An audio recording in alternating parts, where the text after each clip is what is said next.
टूनी बहुत ही गरीब चिड़िया थी। किराया न दे पाने के कारण उसका मकान मालिक उसे घर से बाहर निकाल देता है। तब टूनी एक छोटा सा घोंसला डालकर अपनी बेटी के साथ उसमें रहने लगती है। एक दिन, माँ, मुझे बहुत जोर की भूख लग रही है। सुबह से तुमने मुझे कुछ खाने को नहीं दिया। बेटा, घर में खाने को एक भी दाना नहीं है। मैं तुझे कहाँ से खाना खिलाऊं? तू रुक, मैं पड़ोस में जाकर देखती हूँ, अगर कुछ खाने को मिल जाए तो। टूनी अपनी पड़ोसन के घर जाती है। मेरी बेटी भूखी है बहन, कुछ खाने को हो तो दे दो। अरे तुम यहाँ भीख मांगने आई हो? मुझे तुम्हें भीख देने के लिए कुछ भी नहीं है। भरी जवानी में अपने पति को खा गई। तुम्हारी तो परछाई भी किसी पर पड़नी नहीं चाहिए। जल्दी हटो मेरे दरवाजे से। बहन, मेरे साथ ऐसा बर्ताव क्यों कर रही हो? भूखे को खाना खिलाना तो पुण्य का काम होता है। मुझे ऐसा पुण्य नहीं चाहिए। जल्दी हटो मेरे दरवाजे से, मुझे बहुत सारे काम करने हैं। बहन लाओ, मैं तुम्हारा काम कर देती हूँ, पर मुझे खाने को कुछ दे दो।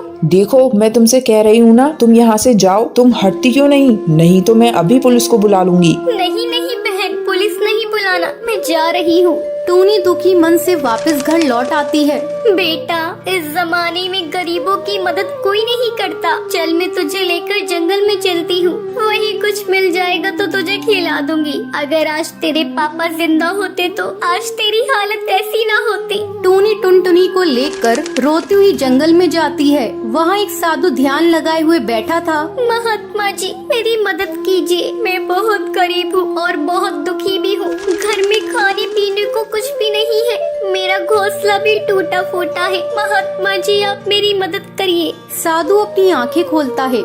बेटी, अब तुम्हारे तो किधर कट गए? मैंने तुम्हारी सारी बातों को सुन लिया है। ये लो जादुई मिट्टी, इससे जाकर एक मिट्टी का घर बनाओ। घर बनते ही तेरे सारे दुख दूर हो जाएंगे। और ये लो फल, इसे तुम और तुम्हारी बेटी खा लो। इसे खाकर इसका बीज अपने आंगन में लगा देना। ये जादुई फल है, ये सालों साल तुम्हारे पेड़ पर लगे रहेंगे। फिर उसे बेचकर तुम खुशी खुशी अपना गुजारा कर सकती हो। टूनी फल और मिट्टी लेकर अपनी बेटी के साथ अपने टूटे फूटे घोंसले के पास आती है और वहीं साधु की दी हुई मिट्टी से घर बनाती है। मम्मी, ये घर कितना सुंदर है। हाँ बेटा, अब हम लोग इसी घर में रहेंगे। फिर दोनों फल खाती हैं और उसका बीज नीचे आंगन में लगा देती हैं। अगले दिन जब टूनी सोकर उठती है तो वो देखती है, अरे, मैंने जो कल बीज लगाया था उससे विशाल पेड़ उग गया है और इस पर बहुत सारे फल भी लग चुके हैं। मैं अभी इन फलों को तोड़कर जंगल जाकर बेचूंगी। टूनी फलों को तोड़कर जंगल में बेचने लगती है। अब टूनी के पास पैसों की कोई कमी नहीं थी। माँ, जंगल में अगर वो साधु नहीं मिलते तो आज ये मिट्टी का घर भी नहीं होता। हाँ बेटा, एक दिन फिर से हम जंगल में चलेंगे और उस साधु का धन्यवाद करेंगे। चल टुनटुनी, बातें करना छोड़ और चल के खाना खा ले। हाँ माँ, अभी आई। इस तरह टुनटुनी और टूनी खुशी खुशी मिट्टी के घर में अपना जीवन बिताने लगती हैं। दोस्तों, कल के लकी विनर। एक जंगल में टुनटुनी नाम की गरीब चिड़िया रहती थी। वो मिट्टी के खिलौने बनाकर जंगल में पक्षियों को बेचा करती थी, लेकिन उसके खिलौने ज्यादा अच्छे नहीं होते थे। एक दिन वो टोकरी में खिलौने बनाकर जंगल में बेचने के लिए जाती है। खिलौने ले लो, खिलौने, मिट्टी के खिलौने ले लो। हाथी, घोड़ा, चिड़ी और बंदर ले लो। खिलौने सुंदर सुंदर ले लो। तभी बबली कबूतरी अपनी बेटी के साथ वहाँ पर आती है। माँ, मुझे मिट्टी का खिलौना दिलवा दो ना, कितनी अच्छी है। नहीं बेटा, कितने बेकार खिलौने हैं। मैं तुझे आगे से अच्छा वाला खिलौना दिलवा दूंगी। बबली बहन, ले लो ना खिलौना, मैं सस्ते दाम में दूंगी। लेकिन बबली कबूतरी मुंह बनाकर वहाँ से चली जाती है। अब सुबह से रात हो जाती है। टुनटुनी का एक भी खिलौना नहीं बिकता है। सुबह से शाम हो गई है, एक भी खिलौना नहीं बिका और मैं घर वापस भी नहीं जा सकती। 3 दिनों से खाना नहीं खाया है मैंने, आज तो भूखा सोना पड़ेगा। तभी उसके पास में एक कालू कौई की दुकान थी। वो टुनटुनी से कहता है, क्या हुआ टुनटुनी बहन, आज फिर तुम्हारे खिलौने नहीं बिके? मेरा तुम्हारी मदद करने का बहुत मन करता है, पर मैं मजबूर हूँ। मेरे बीवी बच्चे हैं, इन पैसों में उनका ही पूरा नहीं हो पाता है। कोई नहीं कालू भैया, आपने मेरे बारे में सोचा, यही काफी है मेरे लिए। ये कहकर टुनटुनी अपने घर जाने लगती है। तभी उसे जंगल में पीछे से अजीब सी आवाजें सुनाई देती हैं। ये सुनकर टुनटुनी डर जाती है। टुनटुनी बेटा इधर आओ, टुनटुनी इधर आओ मेरे पास। जैसे ही टुनटुनी चिड़िया पीछे मुड़ती है, वो वहाँ पर एक बूढ़ी सी टूनी चिड़िया को बैठा हुआ देखती है। आप कौन है? यहाँ पर क्या कर रही है? बेटा मेरा नाम टूनी है। मैं पास वाले जंगल में रहती थी, वहाँ मेरा घर जल गया। अब मैं अकेली हूँ। क्या मैं तुम्हारे साथ रह सकती हूँ? माँ जी, मैं आपको अपने साथ तो ले जाऊंगी, लेकिन मेरे पास कुछ खाने के लाले हैं। मैं आपको क्या खिलाऊंगी, लेकिन फिर भी आप मेरे साथ चल सकती है। यहाँ अकेला जंगल में रुकना ठीक नहीं होगा। टुनटुनी टूनी को अपने साथ अपने घर ले जाती है। बेटा मुझे बहुत तेज भूख लग रही है, जरा कुछ खाने के लिए बना देती हूँ। देखती हूँ किचन में कुछ मिल जाए। पर मेरे किचन में कुछ भी नहीं है। मैं खुद 2 दिन से भूखी हूँ माँ जी। फिर भी टूनी चिड़िया की आत्मा किचन में जाती है और अपने असली रूप में आ जाती है और जादू से सारे डिब्बे खाने से भर देती है। बेटा देखो, तुम्हारे किचन में तो बहुत सारा सामान रखा है। टुनटुनी ये देखकर हैरान हो जाती है, लेकिन वो भूख की वजह से ज्यादा ध्यान नहीं देती और खाना खाकर सो जाती है। तभी रात में टूनी चिड़िया की आत्मा घर से बाहर निकलती है और अपने जादू से आंगन में पड़ी मिट्टी से टुनटुनी के लिए सारे खिलौने बना देती है। वो एक अच्छी चिड़िया की आत्मा थी। अगली सुबह माँ जी ये देखिए कितने सुंदर खिलौने हैं। ये आपने बनाए हैं? हाँ बेटा, मेरे पति को भी मिट्टी के खिलौने बनाने का शौक था। उन्होंने ही मुझे ये बनाना सिखाया है। अब टुनटुनी चिड़िया वो खिलौने लेकर बेचने के लिए बाजार जाती है। थोड़ी ही देर में वो सारे खिलौने बिक जाते हैं। ये देखकर कालू कौवा उससे जलने लगता है।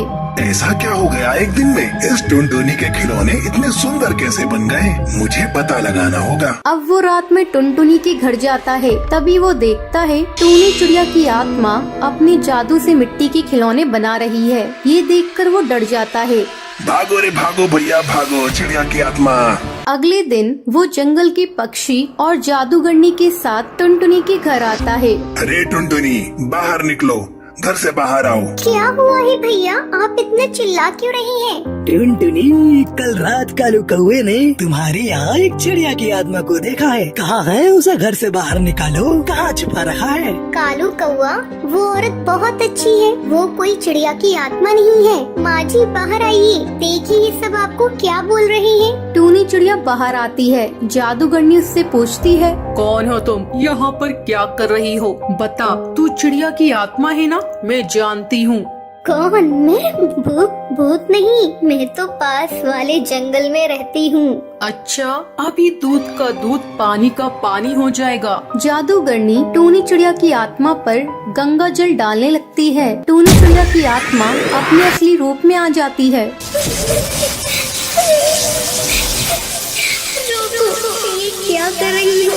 मुझे दर्द हो रहा है, जाने दो। मैं किसी को नुकसान पहुंचाने नहीं आई हूँ। मैंने तुम्हारा क्या बिगाड़ा है? ठीक है, मैं सच बताती हूँ।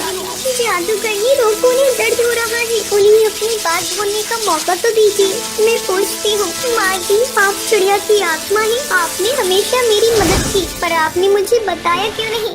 बेटा मुझे माफ कर दो, मैंने तुमसे सच छुपाया। मेरी एक बेटी थी, बिल्कुल तुम्हारी जैसी। मैं उससे बहुत प्यार करती थी, लेकिन बीमारी की वजह से उसकी मौत हो गई। उसकी याद में मैंने खुदकुशी कर ली और एक आत्मा के रूप में इधर उधर भटकती रही। जब उस रात मैंने तुम्हें परेशान देखा तो मुझे अपनी बेटी की याद आ गई, इसलिए मैं तुम्हारी मदद कर रही थी। इसके अलावा मैं तुम्हें नुकसान नहीं पहुंचाना चाहती थी। ये सुनकर सबकी आंखों में से आंसू निकलने लगते हैं। टुनटुनी रोते हुए कहती है, माँ आप परेशान मत होइए, मैं भी आपकी बेटी जैसी हूँ। हाँ बेटा, मुझे तुम्हारे रूप में अपनी बेटी मिल गई। मुझे अब और क्या चाहिए? मैं चलती हूँ, बस तुम ध्यान रखना, जब भी तुम्हें मेरी जरूरत होगी मैं तुम्हारे पास मिलूंगी। ये कहकर टूनी चिड़िया की आत्मा वहाँ से चली जाती है। तो ये थी आज की कहानी। क्या आपको पता है टुनटुनी क्या काम करती थी? अगर आपको पता है तो आप हमें कमेंट करके जरूर बताएं। अगर आपको ये वीडियो पसंद आई हो तो इसे लाइक और ऐसी कहानियाँ देखने के लिए मेरे चैनल को सब्सक्राइब करना। बहुत साल पहले एक जंगल में बरगद के पेड़ पर टूनी चिड़िया अपने पति बबलू चिड़ैया के साथ खुशी खुशी रहती थी। एक दिन वहाँ पर एक सांप रहने के लिए आ जाता है। वो पेड़ के गड्ढे में रहता था। जब भी टूनी चिड़िया अपने अंडों को घोंसले में छोड़कर जाती थी, वो सांप उसे खा जाता था। सुनो बबलू चिड़ैया, ये सब क्या है? ये सांप रोज हमारे बच्चे को खा जाता है। मैं तंग आ गई उससे। तुम कुछ करते क्यों नहीं हो? टूनी चिड़िया, मैं क्या करूं? हम उस सांप के आगे बेबस हैं। वो बहुत ही ज्यादा ताकतवर है। हम उसका सामना नहीं कर सकते। तो फिर क्या करें? अपने बच्चों को उसका शिकार बनने दे। मैं ऐसा नहीं कर सकती हूँ। तुम्हें पता है मुझे कितना दर्द होता है अपने बच्चे को खोने का। चलो एक काम करते हैं, हम इस जंगल को छोड़कर कहीं और रहने के लिए चलते हैं। टूनी चिड़िया, तुम सही कह रही हो। अब बस यही आखिरी रास्ता है जिससे हम अपने बच्चों को बचा पाएंगे। अब टूनी चिड़िया बबलू चिड़ैया उस जंगल से जाने लगते हैं। तभी कालू कौवा वहाँ पर आता है। टूनी बहन, क्या हुआ? तुम दोनों कहाँ जा रही हो? इतने परेशान क्यों हो? कोई बात है तो मुझे बताओ। कालू भैया, क्या बताएं? हम जिस पेड़ पर रहते थे वहाँ एक सांप आ गया है। वो हर बार हमारे अंडों को खा जाता है। हम उसका सामना भी नहीं कर पाते हैं। वो हमसे ताकतवर है। टूनी बहन, हर परेशानी का हल भागना नहीं होता है। अगर आप बलशाली नहीं हैं, तो उसे दिमाग से हराने की सोचिए। मैं आपको एक प्लान बताता हूँ जिससे सांप भी मर जाएगा और लाठी भी नहीं टूटेगी। अब कालू कौवा टूनी चिड़िया और बबलू चिड़ैया को प्लान बताता है। वो ये सुनकर बहुत खुश होते हैं। अगले दिन टूनी चिड़िया रानी के महल में जाती है। वो रानी का एक हार चुरा कर उड़ने लगती है। सिपाहियों, पकड़ो इस चिड़िया को। इसने मेरा बेशकीमती हार चुराया है। मुझे मेरा हार वापस चाहिए। अब सिपाही टूनी चिड़िया का पीछा करने लगते हैं। टूनी चिड़िया वो हार जहाँ सांप रहता था वहाँ डाल देती है। सिपाही उस गड्ढे के अंदर डंडा मारने लगते हैं। तभी सांप बाहर आता है। कौन है जो मुझे परेशान कर रहा है? तुम्हें मैं छोड़ूंगा नहीं। तभी सिपाही उस सांप पर भाले से हमला करते हैं। सांप वहीं मर जाता है। फिर टूनी चिड़िया और बबलू चिड़ैया अपने बच्चों के साथ खुशी खुशी रहते थे।